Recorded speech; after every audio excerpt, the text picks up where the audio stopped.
How do you join the Tier 1 unit JTF2 and how much will you earn in the role? JTF2 is one of the world's most elite special forces units, up there with other Tier 1 units such as Delta Force, SEAL Team 6 or the SAS. In fact, a JTF2 sniper currently holds the record for the longest sniper kill in history at 3,540 meters.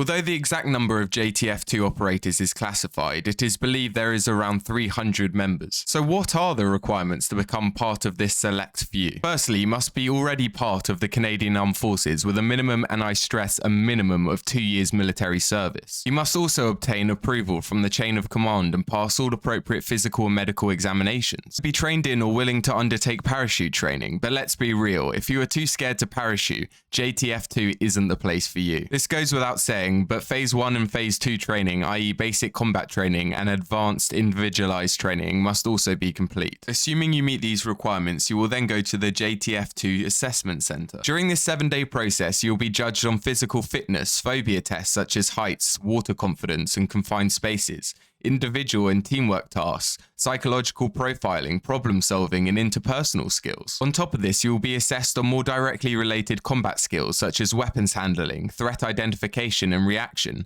decision making under extreme physical and mental duress, and more. At the end of all of this, a selection board will convene to judge whether you have the special sauce required to be part of this elite unit. If you fail at this point, it isn't curtains for your special forces dream, as you usually have 3 attempts to pass this phase before being barred to try out again. But you didn't fail, did you? Because you're just that damn good. I should have known from your Call of Duty KD that you'd make it this far. Now what? Well, you may have had those 7 days of hell in the assessment center, but that now turns into 7 months as you undergo the Special Operations Assaulter course, or SOAC. This goes over land navigation, patrolling, basic and advanced weapons, insertion and extraction techniques, and so much more. If you make it through this alive, then congratulations. You are now a member of JTF2. At this time, you'll receive your beret and join a squadron. But strap in, because you're now required to serve for at least 3 to 4 years. That training wasn't cheap, you know. In fact, an ex-Navy SEAL has stated that it used to cost in the region of $1 million to train a singular Special Forces soldier,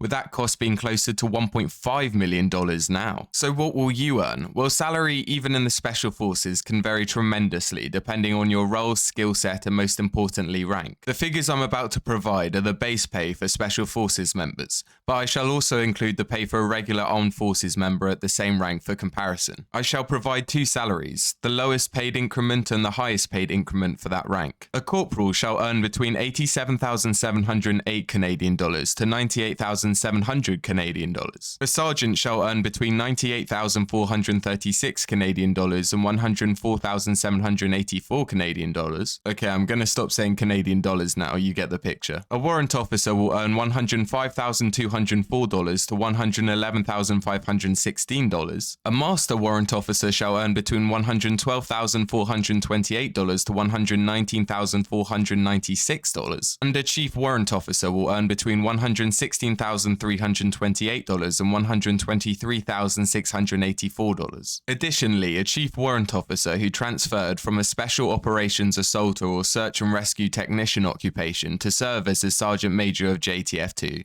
shall be on a salary of $134,256 to $170,844. So as you can see here, JTF2 members make a good deal more than their standard Armed Forces counterparts. Once you're receiving Special Forces or Search and Rescue Specialist base pay, you won't be eligible for a lot of allowances, as shown on your screen here. This includes things such as dive pay or parachute pay, or even Special Operations pay. Nonetheless, that doesn't mean you don't get any allowances. You'll get all the usual good stuff like clothing or meal allowance. Furthermore, as JTF2 are Special Forces and not Search and Rescue, they aren't actually on the highest pay table in this category, with Search and Rescue Specialists making $1,000 to $5,000 more a month depending on rank and increment. Let me know if you want a video on Search and Rescue Specialist pay in the comments down below. I shall also make a separate video for officer pay, as things get slightly more complicated in that regard. And let me know in the comments who you think would win in a fight between JTF2, SEAL Team 6, the SAS, and Delta Force. I'd be interested to find out. If you like this type of content, check out the video here, or subscribe down below.